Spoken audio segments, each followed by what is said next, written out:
Une année de plus est terminée. Elle n'était pas facile pour les étudiants du séminaire orthodoxe russe en France, surtout pour ceux qui faisaient parallèlement leur master dans une des universités de Paris. En ce dernier jour d'études, les 5 séminaristes de la promotion 2013 reviennent au séminaire après les cours. Ils se sont retrouvés par hasard dans le même train. Pendant qu'ils roulent, traversant Paris, nous vous raconterons les résultats de ces séminaristes. Nous n'avons pas beaucoup de temps, mais il faut changer de train dans quelques minutes, mais l'essentiel au moins, nous vous le raconterons.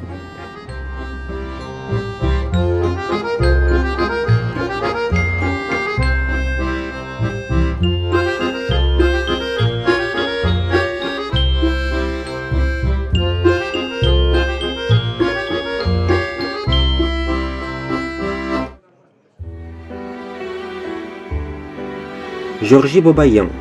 C'est à Moscou que Georgi est né. Il a terminé le séminaire auprès du monastère Sretiensky, à 2 pas de la célèbre Lubyanka. De ses années de voisinage avec cet effroyable lieu de l'histoire russe du siècle dernier, il a gardé un patriotisme contagieux et plein d'enthousiasme. Après plusieurs années d'études à l'Académie de théologie de Moscou, à la Laure Saint-Serge, Georgi vient de faire son master dans notre séminaire. Il termine actuellement son mémoire, guidé par Madame Odile Boulnois à l'école pratique des hautes études. Ses recherches portent sur la fascinante figure de Melchisédek, roi de Salem, qui a béni le patriarche Abraham, surtout inspiré l'auteur de l'Épître aux Hébreux, qui voit en lui la figure du sacerdoce éternel du Seigneur Jésus-Christ. Un jour, au début de la 2e année de mes études à l'Académie théologique de Moscou, je reviens après mes vacances d'été et j'apprends que le séminaire russe en France, ce qui est déjà extraordinaire, propose aux étudiants de faire leurs études à Paris. Je me dis, d'accord, je me confie aux mains de Dieu et s'il le veut, je vais à Paris. Sinon, je reste ici à l'Académie et je continue mes études. Bon, et les mains de Dieu, c'est la commission d'admission présidée par Monseigneur Marc, assisté aussi par Monseigneur Nestor et le Père Alexandre, le recteur du séminaire. Bon, et Monseigneur Marc me pose la question que je retiens pour toute ma vie. Qu'est-ce que vous attendez de vos études à Paris? Je dis, Monseigneur, tout d'abord, je veux apprendre français. Puis, c'est mon ancien rêve d'aller faire mes études en Europe pour voir ce que c'est l'enseignement européen qui est apprécié par tout le monde. Puis, j'apprends que je suis admis. Je suis très ravi.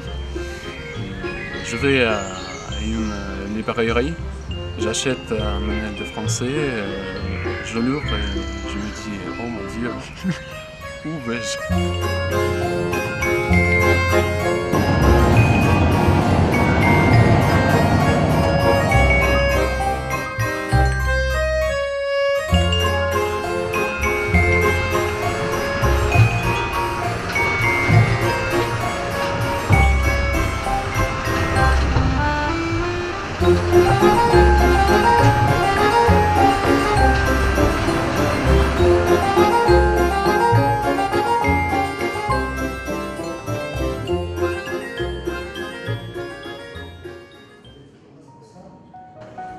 Victor Smirnov.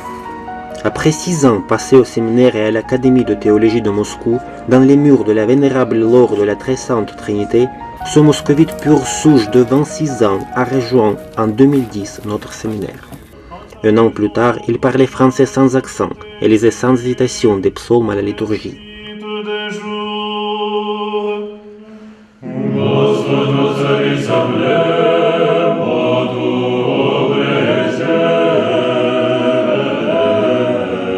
Au cours des 2 dernières années, il prépare son mémoire de master sous la direction du professeur Pierre Gonod, dans la prestigieuse et accueillante école pratique des hautes études. Le sujet du travail, la conscience eschatologique du peuple russe au XVe-VIe siècle, dans le Paterikon de Volokolamsk. Il soutient ce mémoire le 11 juin dernier et obtient la note de 18 sur 20. Nous espérons que Victor restera au séminaire pour aider à former les générations suivantes des prêtres orthodoxes, aussi amoureux de la France et de sa langue, que fidèles à leur foi et à leurs racines. Être séminariste au séminaire orthodoxe russe en France, cela signifie d'être un séminariste particulier. Oui, particulier, puisque le séminaire orthodoxe russe en France, il est particulier. Nous, les séminaristes, nous faisons parallèlement nos études dans une des universités parisiennes et au séminaire où notre formation est ancrée dans la vie liturgique. Or, la formation dans des universités publiques nous permet d'avoir des liens avec le monde laïque et extérieur, tandis que notre formation au séminaire et la vie liturgique au séminaire nous aide à discerner ce qui est utile dans ce monde et ce qui ne l'est pas ou moins utile pour notre futur ministère sacerdotal auquel nous sommes appelés.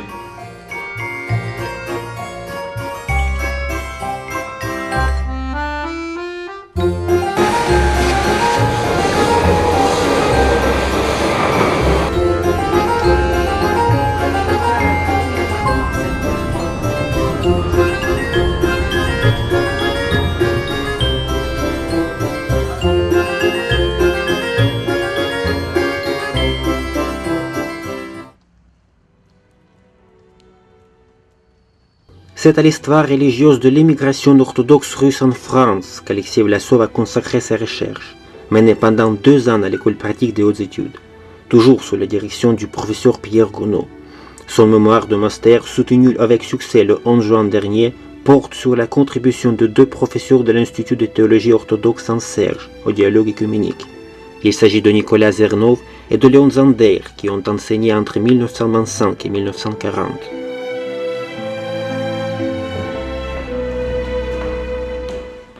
Originaire de Tambov, dans le centre de la Russie, Alexei a terminé auparavant le séminaire auprès du monastère Sretinsky à Moscou, puis a étudié à l'Académie de théologie de Sergiev Posad.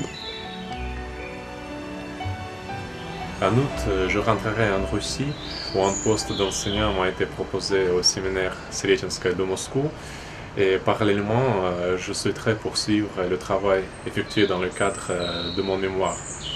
Et actuellement, j'effectue une recherche des documents nécessaires pour la rédaction de ma thèse. Et dans quelques semaines, je quitterai la France, heureux d'y avoir poursuivi ces 2 dernières années.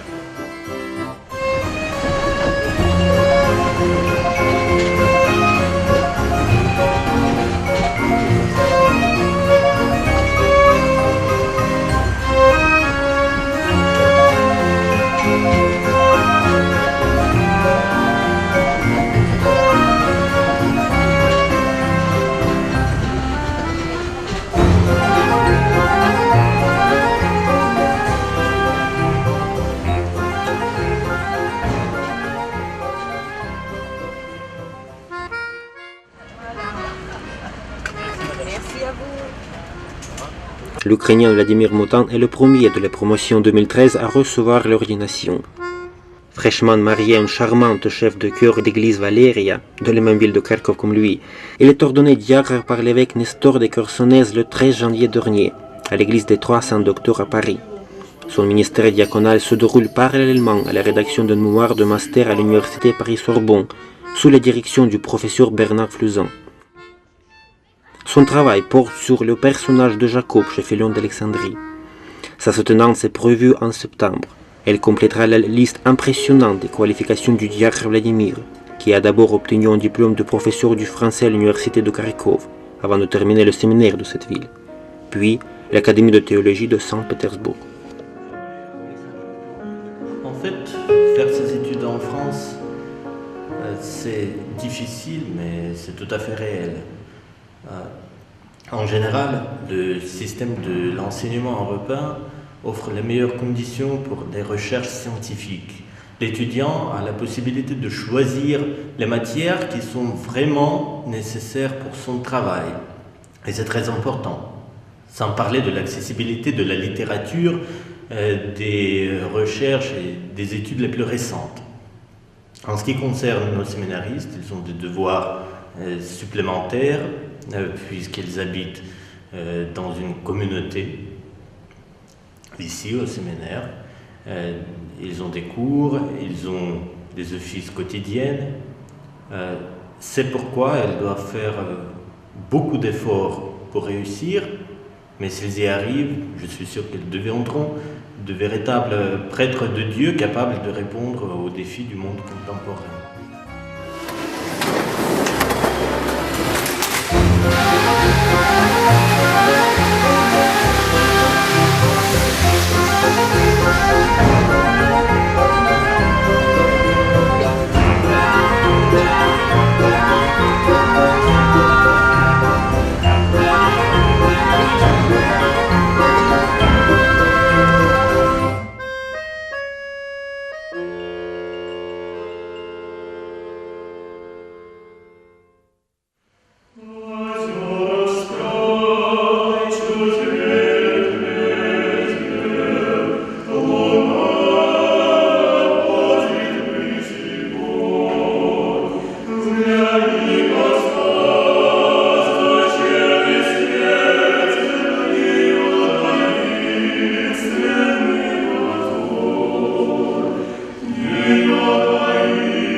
Celui que nous avons pris l'habitude d'appeler Ivan est en fait un Moldave, Ion Dimitrov, avec un nom de famille bulgare.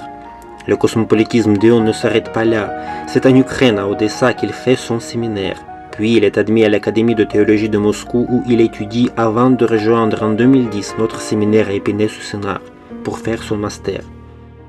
Son travail consacré au plus grand théologien romain du XXe siècle, le père Dimitru Staniloae, est dirigé par Madame Vassa Conticello, l'école pratique des hautes études. Celle-là qu'il a soutenue brillamment le 20 juin dernier. Ivan n'est pas seulement polyglotte, parlant roumain, russe, français et anglais. Il est aussi footballeur qui joue dans l'équipe des séminaristes catholiques de Saint-Sulpice d'ici les Moulineaux.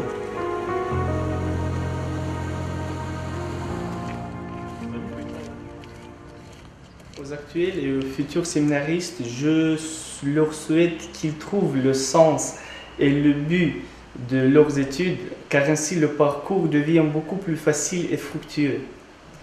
Je leur souhaite qu'ils aiment leurs études, car ainsi elles deviennent beaucoup plus captivantes, intéressantes et faciles. Et ainsi l'effort qu'ils font n'est pas uniquement justifié, mais il est aussi une belle expérience, une belle et utile expérience. Je leur souhaite aussi qu'ils agissent de manière que leurs actions ne soient que des belles empreintes sur le corps de l'Église et sur le corps du Christ dont ils sont les membres. Que Dieu vous aide, chers amis.